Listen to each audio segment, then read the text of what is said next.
Bonjour à tous, bienvenue dans l'émission La Valise littéraire. Nous sommes le 8 septembre 2016 et je suis Lucie, accompagnée de Valérie. Bonjour Valérie. Bonjour Lucie.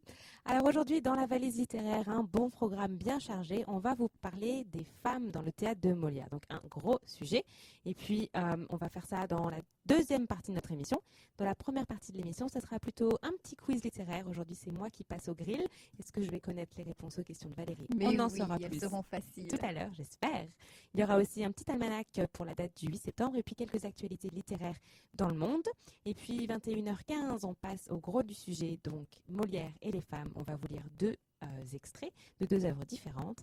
Et puis 21h45, on entrera dans le dernier quart d'heure de cette émission et on vous fera un petit tour des actualités de la ville de Halifax et puis un petit bilan sur Molière, qu'est-ce qu'on lui doit.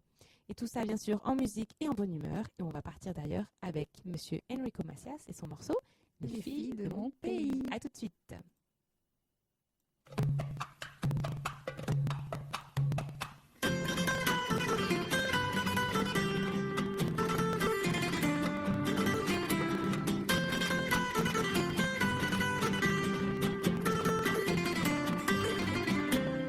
Ah, qu'elles sont jolies les filles de mon pays. Laï, laï, laï, laï, laï, laï, laï, laï, laï. Oui, qu'elles sont jolies les filles de mon pays. Laï, laï, laï, laï, laï, laï, laï, laï, laï. Dans leurs yeux brille le soleil des soirs d'été. La mer y joue avec le ciel et les fait rêver. Dès qu'elles ont 16 ans, le moindre tourment, le moindre bonheur fait battre leur cœur. Ah, qu'elles sont jolies les filles de mon pays. Laï, laï, laï, laï, laï, laï, laï, laï, laï. Oui, qu'elles sont jolies les filles de mon pays. Laï, laï, laï, laï, laï, laï, laï, laï, laï. Quand un garçon leur fait la cour, il sait déjà qu'il n'aura rien de leur amour la première fois. Il doit s'engager, il doit mériter la main qu'il retient déjà dans sa main. Car elles ont les filles de mon pays. Laï, laï, laï, laï, laï, laï, laï, laï, laï. L'honneur de la famille, les filles de mon pays. Laï, laï, laï, laï, laï, laï, laï, laï, laï. Celui qui sait se faire aimer sera heureux. Elles n'ont plus rien à refuser à leur amoureux. Oui, pour cela, il faut voir papa, il faut voir maman, une bague au doigt. Ah, qu'elles sont jolies les filles de mon pays. Laï, laï, laï, laï, laï, laï, laï, laï, laï. Oui, qu'elles sont jolies les filles de mon pays. Laï, laï, laï, laï, laï, laï, laï, laï, laï. Ah, qu'elles sont jolies les filles de mon pays. Laï, laï, laï, laï, laï, laï, laï, laï, laï. Oui, qu'elles sont jolies les filles de mon pays. Laï, laï, laï, laï, laï. Eh bien, une chanson qui nous met bien dans le thème de ce soir, la condition féminine chez Molière. Et ben, on va commencer à parler de Molière, justement, avec notre petit quiz du jour, Lucie. Es-tu prête? Je suis prête. Alors, à quelle sauce je vais te manger ce soir? Sois gentille. Première question. Qui a écrit les pièces suivantes? Le médecin malgré lui, le malade imaginaire, et c'est tout. Jean-Baptiste Poquelin dit Molière. Bravo! Yes. Ça se complique. Quel est le nom du personnage de l'avare dans la pièce de Molière? Joker. Valère, Alceste ou Harpagon? Harpagon. Bien joué. À quel siècle appartient Molière? Je suis nulle en date. Je suis vraiment nulle en date et en siècle. 20e, 17e, 16e, 21e siècle? Non, ça c'est pas 21e siècle. Je dirais le 17e siècle. Mais oui, excellent. Allez, une dernière question qui est assez pointue, mais on y croit. Combien de pièces Molière a-t-il écrit? 33, 63 ou 103? 33, 23 ou 53, c'est ça? 33, 63 ou 103? 63. Eh bien, c'est 33. Il a écrit 33 pièces. 33 pièces de théâtre dans sa carrière. Donc c'est quand même un grand chiffre, qu'en penses-tu?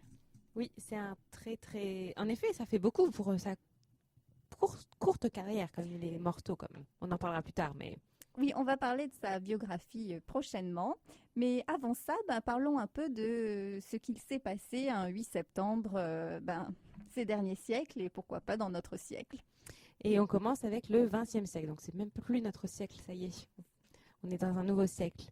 Le 8 septembre 1926, c'est la parution du livre Le Capital de la douleur, qui est un recueil de poèmes de Paul Éluard, un poète français né à Saint-Denis en 1895 et mort à Charenton-le-Pont en 1952.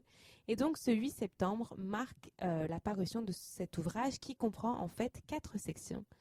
Répétition, mourir de ne pas mourir, les petits justes et nouveaux poèmes. Et plusieurs de ces poèmes ont été repris dans d'autres recueils avec certaines modifications.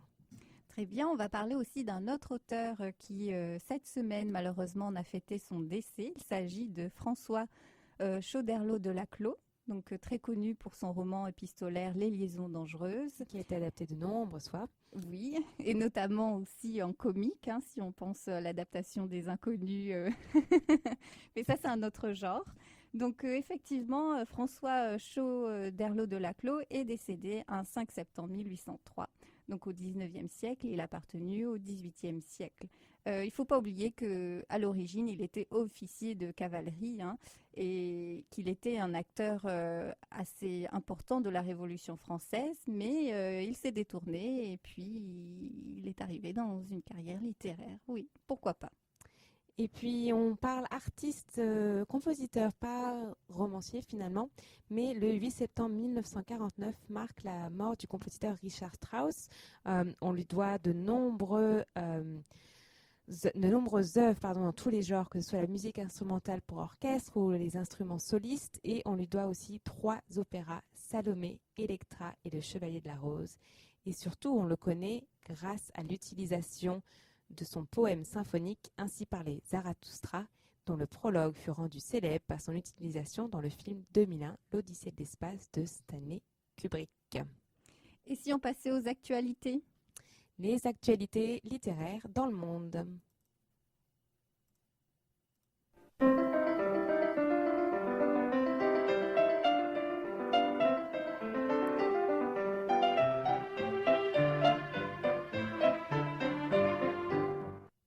Eh bien, ce dernier week-end s'est déroulé le Festival de la BD en Belgique le 2 et 4 septembre. Et figure-toi que le Québec était l'invité d'honneur. On a compté 18 artistes invités québécois à ce festival, dont Michel Rabagliati et son personnage Paul de BD, assez connu pour ses diverses aventures. Donc on avait plusieurs auteurs et puis ils se sont occupés de faire des séances de dédicaces, des rencontres, des conférences, des ateliers et des animations différentes. C'était un très très bon rendez-vous pour les amateurs de BD. Dont on va parler dans une prochaine émission. Dans une prochaine émission, effectivement. On voulait parler aussi d'un phénomène qui se passe en ce moment dans la capitale allemande, Berlin. Et c'est des cabines téléphoniques qui sont transformées en bibliothèques pour pouvoir échanger gratuitement des livres. Et chez les bibliothécaires, on parle de bibliothèque hors les murs. Et c'est une expression qui va parfaitement pour ces cabines téléphoniques. Le concept n'est pas difficile. C'est un concept qui n'est pas difficile du tout parce qu'en fait, il s'agit de mettre des livres que les personnes peuvent utiliser, les lire, les remettre au même endroit ou alors les changer de cabine téléphonique. Donc, d'après le site de Télérama que je suis allée visiter pour cette information, il y aurait une quinzaine de ces Bücherbox à Berlin et on y retrouve aussi des livres en français et d'autres en anglais. Je ne sais pas si vous avez pu voir ça à Halifax, mais il y a aussi cette initiative qui s'appelle Little Free Library. La première a été mise en place sur la rue Agricola en 2014 et depuis, il y en a un peu partout en ville. Et ce concept a aussi essaimé en France avec quelques répliques du côté de Versailles et de Grenoble. Et à Grenoble, ça s'appelle les Bibliobox. Et oui, et à Grenoble aussi, on a noté un nouveau phénomène pour donner envie aux gens de lire. On a vu l'apparition de distributeurs d'histoires courtes pour patienter dans les files d'attente. Donc c'est comme un distributeur d'un ticket ou d'une boisson, mais sauf qu'il s'agit d'une histoire. Donc selon le nombre de minutes que vous attendez, vous pouvez demander une longue ou une moyenne ou une courte histoire.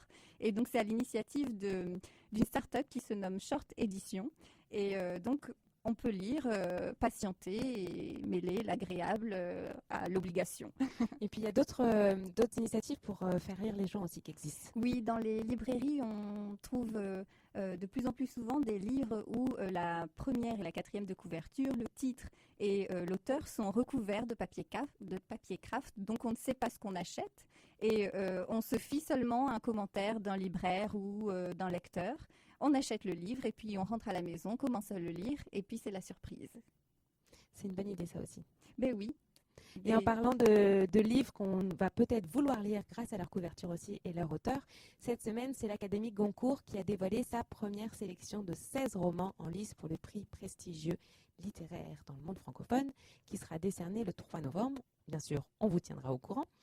Et dans cette liste, on retrouve Karine Thuil, Yasmina Reza et le primo-romancier Gaël Faye, qui est aussi un chanteur. Et quand je dis aussi un chanteur, c'est parce qu'on retrouve un certain Majid Cherfi, qui a écrit Ma part de Gaulois.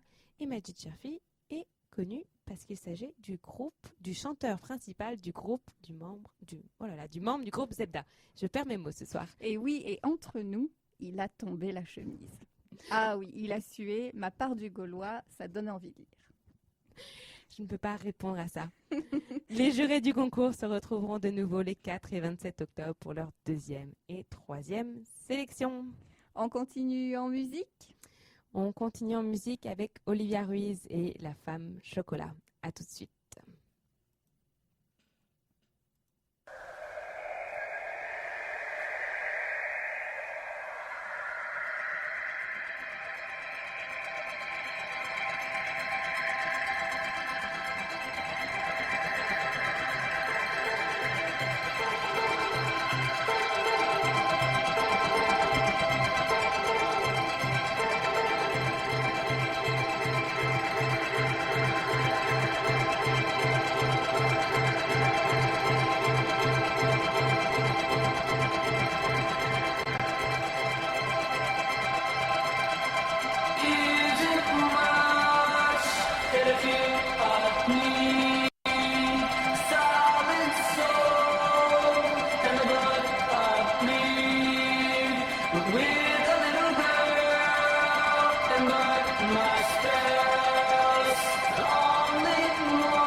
Yes. Yes. Yes. Oui, 98.5 FM, the French radio of Halifax.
manger de chocolat. Et voilà Olivia Ruiz avec La femme chocolat. Il est maintenant l'heure d'entrer dans le vif du sujet. Jean-Baptiste Poquelin dit Molière et les femmes dans son œuvre théâtrale. Et on commence avec une petite biographie. Petite, bon, c'est un grand mot, petit, parce que c'est une grande biographie. C'est embêtant les gens qui ont fait beaucoup de choses. Alors Molière, né en 1622 et décédé en 1673. Donc c'est encore l'auteur le plus joué à l'heure d'aujourd'hui. Il s'est distingué par des pièces qui mélangent le comique, le pathétique et la critique. Il faisait du rire une arme pour combattre les mœurs et les contraintes de son époque. Donc, il faut rappeler que Molière est issu d'une famille où son père était tapissier pour le roi et il a renoncé à l'affaire familiale qui le destinait à une vie bourgeoise et il a renoncé à travailler pour le roi Soleil Louis XIV et il s'est tourné vers la littérature et plus spécifiquement le théâtre. Donc il fonde en 1643 l'Illustre Théâtre et se fixe comme objectif de faire rire les honnêtes gens. Un bel objectif. Alors il y a eu des hauts et des bas avec sa troupe. Ils sont partis en province, ça n'a pas bien marché. Et oui, ça n'a pas bien marché dans la vie de Molière. Et c'est en 1658, quand il joue le docteur amoureux devant le roi, qu'il gagne sa protection. Donc il entre à la cour en 1660 à peu près et il travaille pour Louis XIV. Lui qui ne voulait pas travailler pour le roi en tant que tapissier. Ben oui, finalement, il y travaille en faisant son art. Donc le roi l'installe, lui et sa troupe, au théâtre du Petit Bourbon et il écrit donc Les Précieuses Ridicules en 1659. Et c'est son premier grand succès. Donc comédien, chef de troupe et auteur, il écrit des rôles sur mesure pour les membres de sa troupe.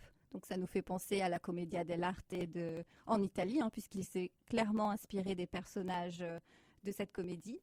Et même si Molière crée des pièces mi-farce, mi-critique de la société, il conserve toujours le soutien du roi. Il reçoit même une pension du souverain, ce qui attise pas mal la jalousie de ses ennemis. On compte donc dans ses plus grands succès l'école des femmes, la critique de l'école des femmes, Tartuffe, qui pointe du doigt l'hypocrisie religieuse et qui ont été d'ailleurs, notamment Tartuffe, interdits de représentation pendant 5 ans. On note également Don Juan qui le hisse au plus haut rang et le rend l'un des plus grands auteurs de son époque. On remarque également l'apparition de la comédie-ballet, puisqu'il a travaillé énormément avec Lully, le compositeur de Louis XIV. Donc ce nouveau genre était vraiment un phénomène de la musique et de la comédie. Et donc sa troupe a été nommée la troupe du roi en 1665. Donc, un an après, par contre. Un an après, Molière tombe malade en 1666. Il est très affaibli et il arrive à écrire encore 2 pièces, Le médecin malgré lui et Le misanthrope. Il signe ses dernières pièces, donc le malade imaginaire, et au cours de la 4e représentation, il serait, d'après plusieurs spéculations, attention, entre guillemets, il serait mort sur scène. Ce qui participe au mythe de l'écrivain, l'auteur, le comédien qui travaille jusqu'au bout pour son œuvre et pour sa vie. Et oui. Et il échappe de peu à la fosse commune, puisqu'il était considéré comme comédien, donc une profession qui n'était pas des plus bien vues. Reconnue par l'Église, par exemple. Et donc, 7 ans après sa mort, ces acteurs de sa troupe fondent la Comédie Française. Donc, effectivement, il ne faut pas oublier que Molière est à l'origine de la Comédie Française. La Comédie Française qui est d'ailleurs toujours en place et on peut y voir une statue de Molière dans le vestibule d'entrée, si je ne dis pas de bêtises. Et il me semble qu'il y a aussi la fameuse chaise dans laquelle Molière était lorsqu'il est mort sur scène. Utilise le conditionnel, nous ne sommes pas sûrs. Alors pour parler de Molière et des femmes, ça pourrait prendre des heures et des heures, surtout de Molière, mais encore plus des femmes aussi. Donc on a décidé de vous parler de 2 œuvres, de 2 cas de femmes. Il faut savoir qu'au XVIIe siècle, les femmes sont soit le milieu du peuple soit plus aisé, mais quoi qu'il en soit, elles sont soumises et plutôt enfermées. Elles sont plutôt soumises à leur famille, que ce soit la tutelle d'un père ou alors la tutelle d'un frère ou même d'un époux, ce qui les contraignent finalement à la maternité et ce qui les maintient dans un état de minorité perpétuelle. Il faut savoir que être veuve était comme une sorte de libération, mais cependant, quand on était une veuve de sang noble, on ne pouvait se remarier que sans avoir l'approbation du roi. Par contre, les veuves roturières devaient avoir celle de leurs parents sous peine d'être déshéritées. Donc on était quand même soumis. oui, toujours sous l'emprise d'un homme. Et Molière a été toute sa vie préoccupé par la condition des femmes et il a dans toute son œuvre défendu leur liberté et s'est montré en faveur de leur émancipation. Alors, en particulier, plusieurs émancipations et surtout, il était contre le mariage forcé et il a demandé, à travers ses œuvres, à accorder plus de respect aux femmes. Il faut savoir que le XVIIe siècle marque aussi le début, malgré tout, d'une certaine émancipation des femmes dans les milieux aristocratiques et intellectuels. Je dis une certaine, parce qu'il y avait des salons qui se sont mis en place, des salons juste pour les femmes, pour ces précieuses. Et dans ces salons parisiens, on redéfinit un peu les rapports sociaux entre les sexes. Les précieuses sont à l'avant-garde de la protestation féministe, mais elles n'exercent pas de pouvoir politique, mais ce qu'elles valorisent surtout, c'est l'amour contre la brutalité masculine et la contrainte tyrannique du mariage. Donc dans les deux extraits que nous allons voir aujourd'hui, eh bien, nous allons traiter, oui, ces deux sujets, la vision des hommes, des femmes, qu'ils ont des femmes, et puis ces précieuses qui essaient de sortir de ce cadre. On part d'abord en musique avant de faire une petite lecture ? Avec un bon titre pour aller avec le respect des femmes. Il s'agit de Aretha Franklin, Respect. Respect.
Alors, pour une première représentation de la femme, on va vous parler donc de la vision de Chrysale dans Les femmes savantes. Donc Chrysale est le père de famille.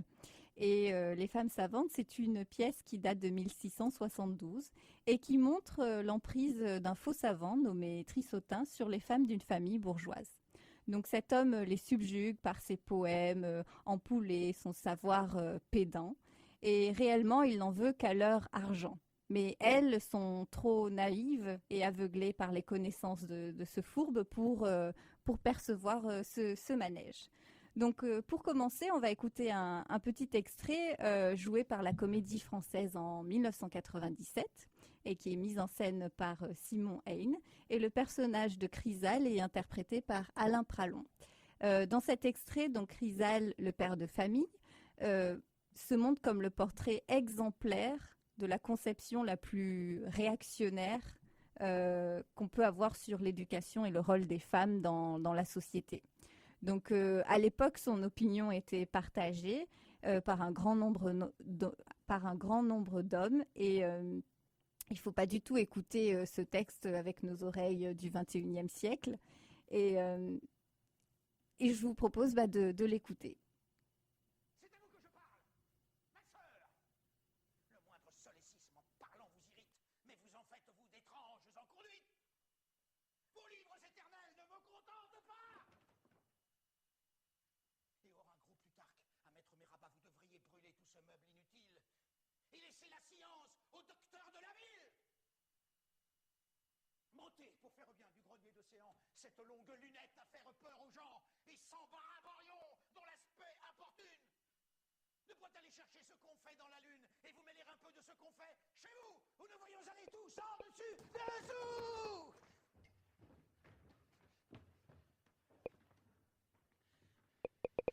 Il n'est pas bien honnête, et pour beaucoup de causes, qu'une femme étudie et sache tant de choses. Former aux bonnes mœurs l'esprit de ses enfants, faire aller son ménage, avoir l'œil sur ses gens et régler la dépense avec économie doit être son étude et sa philosophie.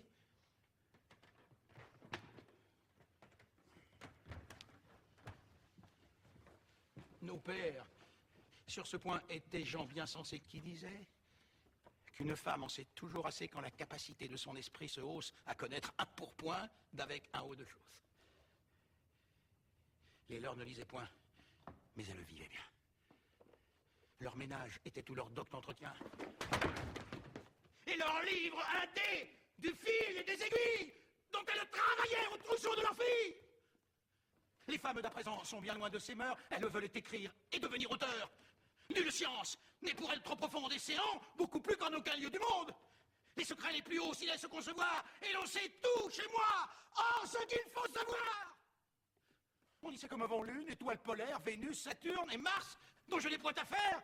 Et dans ce vain savoir qu'on va chercher si loin, on ne sait comme va mon pot, dont j'ai besoin. Donc cet extrait, il est tiré de l'acte 2, scène 7, donc on est au milieu de la pièce. Si on suit le schéma narratif, nous sommes dans les péripéties. Et donc là, le personnage de Chrysale, qui est quand même un personnage assez mitigé, puisqu'il s'agit du père de famille que tout le monde doit respecter. Il s'agit du seul personnage dans la pièce qui n'est pas écouté et obéi. Donc selon lui, le rôle de la femme doit être purement domestique, donc gestion du ménage et des domestiques, faire aller son ménage, avoir l'œil sur ses gens et régler la dépense avec économie, mais également la femme doit faire des travaux concernant le linge et la couture, connaître un pourpoint d'un haut de chausse ou un dé, un fil et des aiguilles, et éduquer la morale des enfants, donc former aux bonnes mœurs l'esprit de ses enfants. Donc, le rôle de la femme, finalement, c'est d'être à la maison. C'est d'être à la maison avec de la couture, des enfants et faire à manger. Ça occupe, hein? Donc, Chrysale s'en prend aux revendications des femmes qui, à l'époque, voulaient être instruites et voulaient s'ouvrir à d'autres domaines. Donc, selon lui, une femme n'a pas besoin d'être savante ni cultivée en dehors des compétences domestiques. Et elles n'ont pas le droit à la lecture, elles n'ont pas le droit de lire, ni encore moins d'écrire. Elles ne peuvent pas devenir auteurs. Pourquoi elles écriraient et qu'est-ce qu'elles écriraient? Oui, parce qu'elles n'ont rien à dire de toute façon. Donc c'est assez drôle d'entendre son opinion sur les femmes, sachant que c'est le seul personnage de la pièce qui n'est pas respecté par les femmes et il est complètement désobéi, alors que n'oublions pas qu'il s'agit du père de la famille et il a perdu ce statut d'autorité. Alors que lui peut écrire et lui peut lire. Oui, il a tous les droits. Mais finalement, ça ne lui sert absolument à rien. et il n'en s'en sert pas en bon usage, disons. Merci Valérie de nous avoir fait passer cet extrait des femmes savantes. Et on va passer à l'école des femmes, donc les femmes savantes, l'école des femmes. Juste avant, on écoute Jacques Dutronc et J'aime les filles. Oui, 98.5 Halifax, fier de diffuser dans la langue de Molière.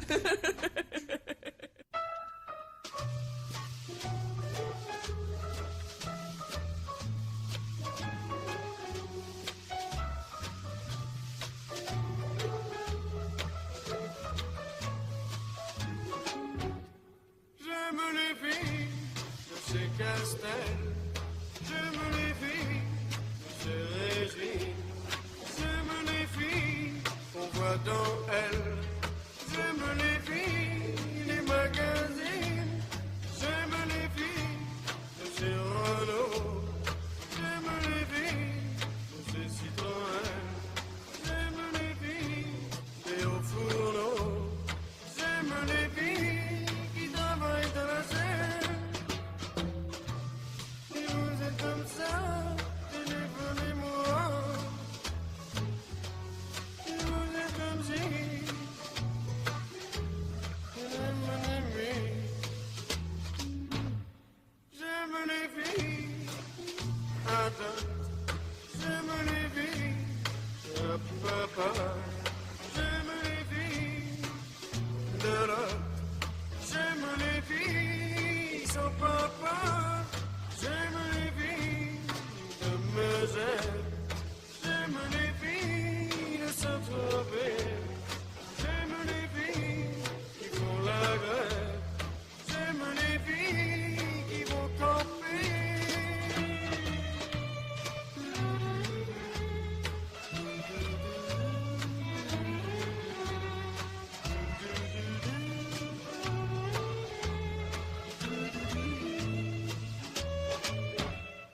J'aime les filles de La Rochelle, j'aime les filles de Camaret, j'aime les filles intellectuelles, j'aime les filles qui font marrer, j'aime les filles qui font vieille France, j'aime les filles du cinéma, j'aime les filles de l'assistance, j'aime les filles dans l'embarras.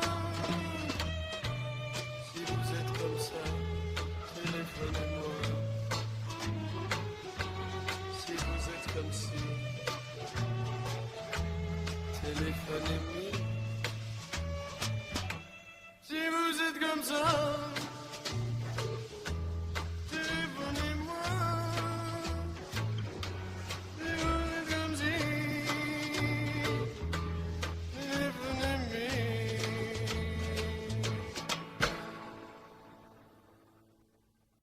Et on va passer à notre deuxième extrait qu'on souhaitait partager avec vous aujourd'hui. Il s'agit donc de l'école des femmes de Molière et Lucie va nous en dire un peu plus sur la scène d'exposition. Mais avant ça, quelques informations sur l'école des femmes. Qu'est-ce que l'école des femmes? Alors l'école des femmes, c'est donc une comédie de Molière qui est parue en 1661.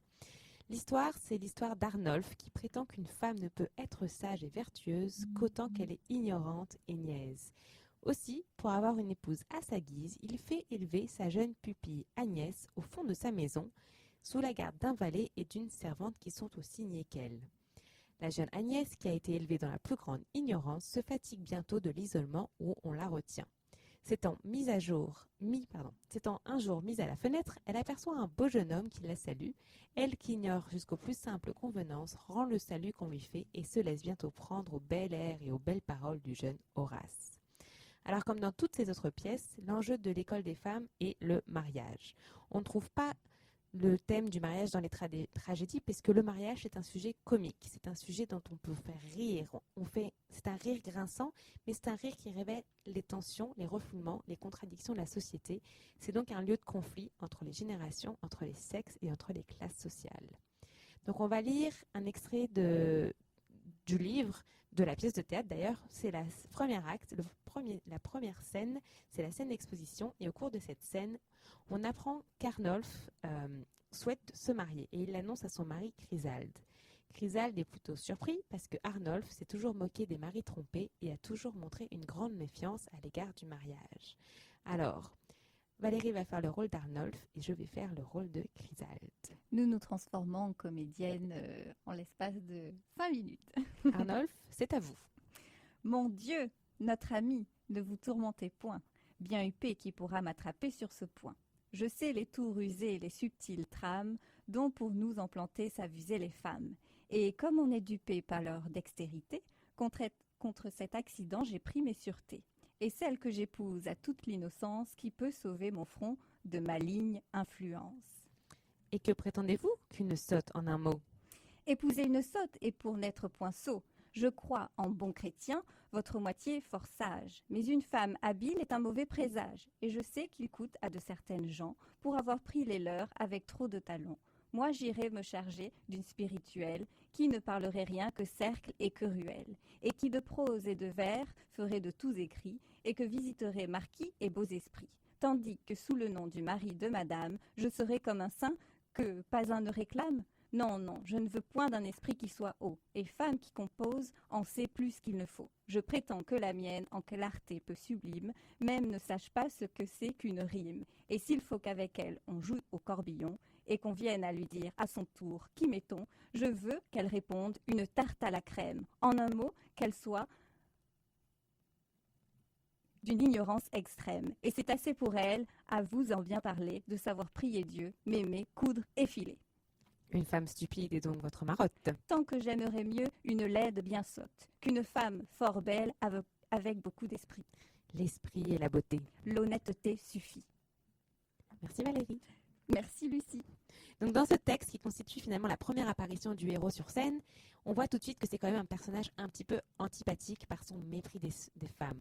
Et par ses excès, Arnolphe est aussi l'antithèse de l'idéal de l'honnête homme qui est pourtant posé au XVIIe siècle.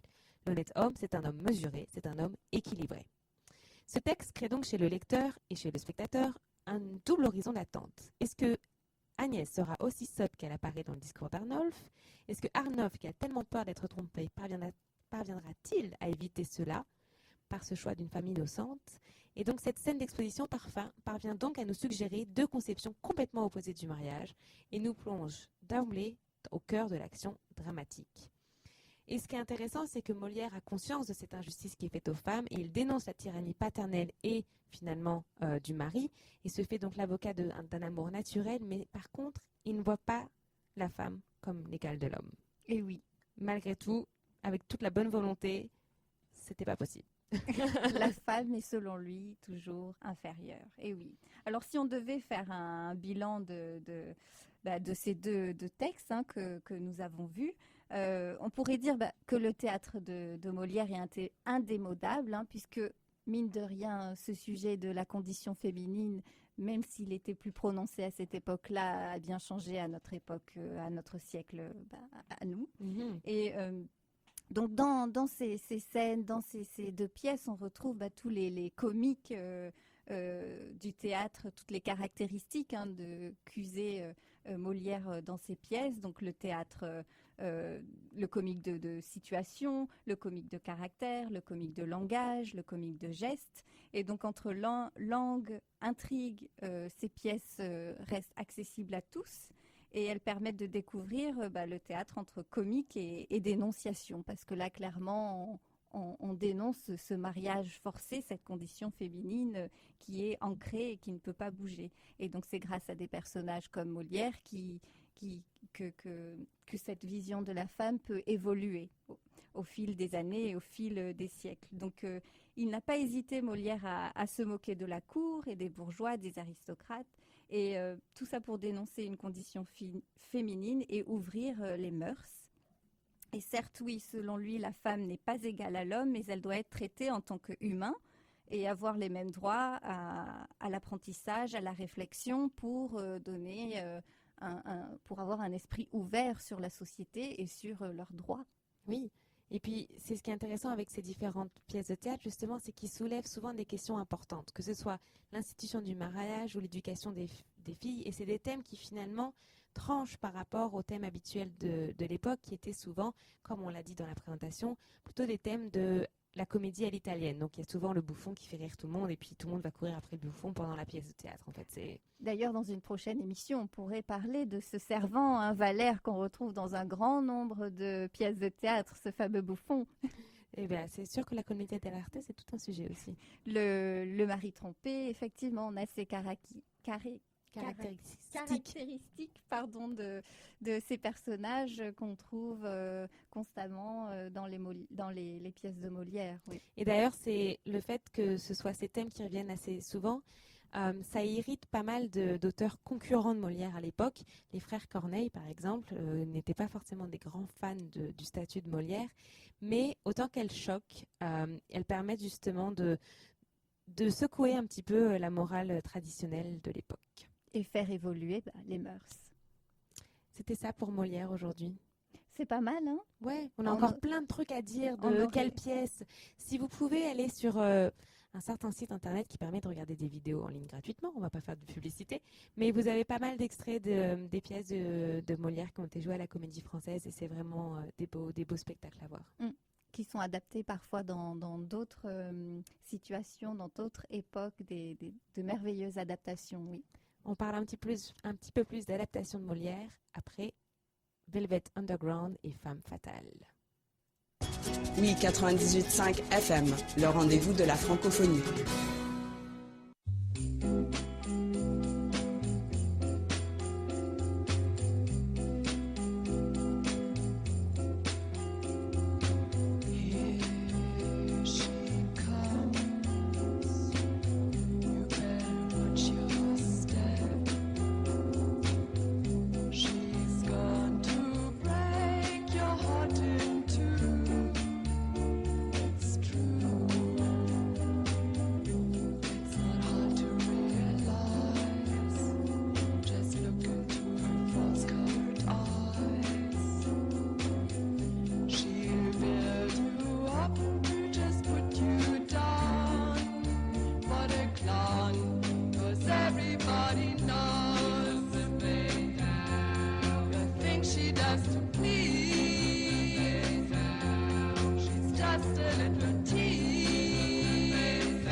Velvet Underground, Femme Fatale. Donc on parlait de Molière dans cette émission de la valise littéraire du 8 septembre et on doit beaucoup à Molière. Et oui, et on retrouve encore beaucoup de Molière dans notre vie quotidienne, hein. Donc si on devait parler des inspirations et puis des adaptations de Molière, on pourrait commencer par l'adaptation de sa biographie. Dans le film Molière de Laurent Tirard et Ariane Mouchkine en 2007. Molière joué par Romain Duris. C'est vrai que c'est un bon Molière. Et oui, assez longue adaptation biographique, mais excellente performance. Oui. Il faut savoir qu'Karen Moshkin, c'est une metteuse en scène à l'origine et même pour ses pièces de théâtre qu'elle met en pièces, ça dure toujours très très longtemps. Mais oui, là, je crois que le film dure à peu près 2h, 2h30, il me semble. Finalement, 2h30 dans la vie de quelqu'un, quand on a tout à raconter sur Molière. Oui, 2h30 pour raconter la vie de Molière, c'est assez peu, oui. On se rend bien compte qu'avec 1 heure d'émission, on n'y arrive pas. Oui. Et si on continuait, oui, avec l'héritage de Molière. Je pense que le plus bel héritage de Molière, finalement, c'est la langue française, la langue qu'il a utilisée et qui est maintenant parlée par plus de 270 millions de personnes dans le monde, soit 29 États souverains qui reconnaissent le français dans leur constitution, et dont 13 qui ont le français comme langue officielle unique et 16 comme langue co-officielle. Donc, je pense que Molière peut être très fier de lui, au moins pour ça. Oui, mais on pourrait davantage enseigner le français encore, non? On n'enseigne jamais trop de français. Hein. tout l'héritage, toute la culture qui va avec derrière la langue française. Et puis ce qui est intéressant, c'est que la langue de Molière a aussi évolué suivant les continents et suivant les régions et qu'à la fin, c'est quand même du français. Oui, si on regarde le français du 17e, 18e siècle, c'est pas du tout celui que nous avons actuellement, mais ça fait partie de l'évolution d'une langue. Hein. Merci Molière. Et si on continue avec les actualités à Halifax? Alors, on revient au XXIe siècle. Les actualités à Halifax dans les bibliothèques de la ville. J'ai 3 activités à vous proposer. Une pour les tout petits, pour les 3-5 ans, et c'est Storytime, donc l'heure des histoires qui sont organisées à la bibliothèque centrale de Halifax sur Spring Garden. La prochaine aura lieu le mardi 13 septembre, donc la semaine prochaine. Il faut que vous vous enregistriez d'abord, mais pendant ces heures des histoires, grâce à de nombreux livres interactifs et d'images, vos enfants apprennent à devenir indépendants dans leur lecture. Donc il y aura aussi pas mal de chansons, pas mal de jeux, donc vraiment un bon éveil à la lecture pour vos enfants.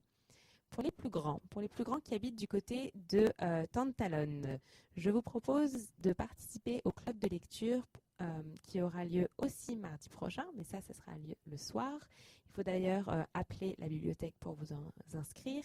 Le livre qui sera étudié, c'est The Girl on the Train. C'est un livre de Paula Hawkins, soit un premier thriller psychologique qui va à tout jamais changer votre vision de la vie des autres. Et la discussion devrait être animée, sachant en plus qu'il y a un film qui va sortir sur les écrans d'Amérique du Nord au mois d'octobre, une adaptation de ce livre. Et puis il y a un autre club de lecture, non? Il y a un autre club de lecture qui lui aura lieu à la bibliothèque Keshen Goodman, donc à Sprayfield, et cette fois-ci c'est le livre Two Solitudes de Hugh McLennan, et c'est un portrait vivant d'un drame humain qui se passe dans le Québec d'avant-guerre, et l'auteur se concentre sur 2 personnages qui s'aiment mais que leur relation oppose à la société. Et ça aura lieu mercredi 14 septembre. Une belle programmation, hein. Les clubs de lecture commencent, oui, souvent en septembre. C'est la reprise, là. C'est la reprise, la rentrée littéraire. On a envie de lire, de partager de bons moments et de bonnes lectures. Donc, c'est une très, très bonne idée. On vous encourage, oui, à lire et à partager vos opinions sur les livres que vous aimez ou que vous détestez. Mais au moins, vous l'avez lu et vous pouvez en parler. Oui, et ça donne toujours des discussions animées. Une petite citation de Molière pour finir? Allez, une petite citation de Molière sur les femmes. Allez. Je le cite. Quoi qu'on en dise, quoi qu'on puisse en dire, la grande ambition des femmes est, croyez-moi, d'inspirer de l'amour. C'est tiré de Le Sicilien ou L'amour peintre, et c'est dans la scène 6.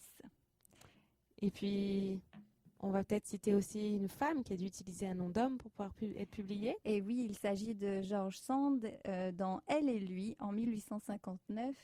Elle nous fait part donc de sa vision de la femme et je la cite, une femme, quand elle est héroïque, ne l'est pas à demi.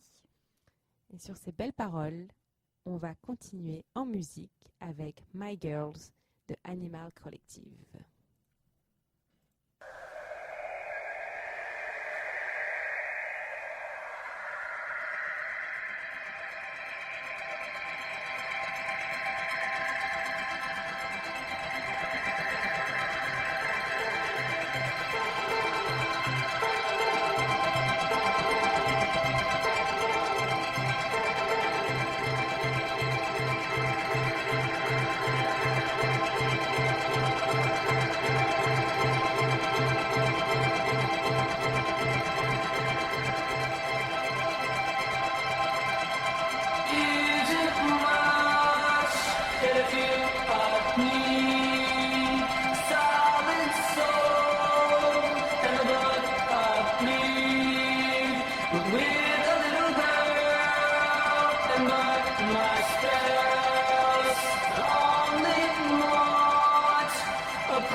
Et pour poursuivre avec les femmes, la semaine prochaine, nous parlerons donc de Amélie Nothomb.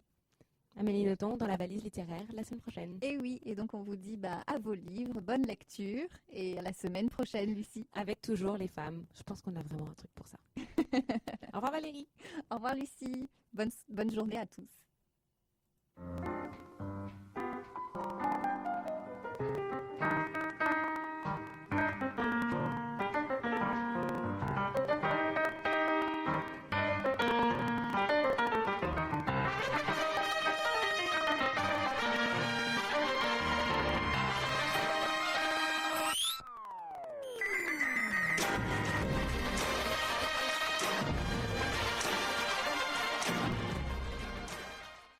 Vous êtes sur les ondes de 98.5 FM, c'est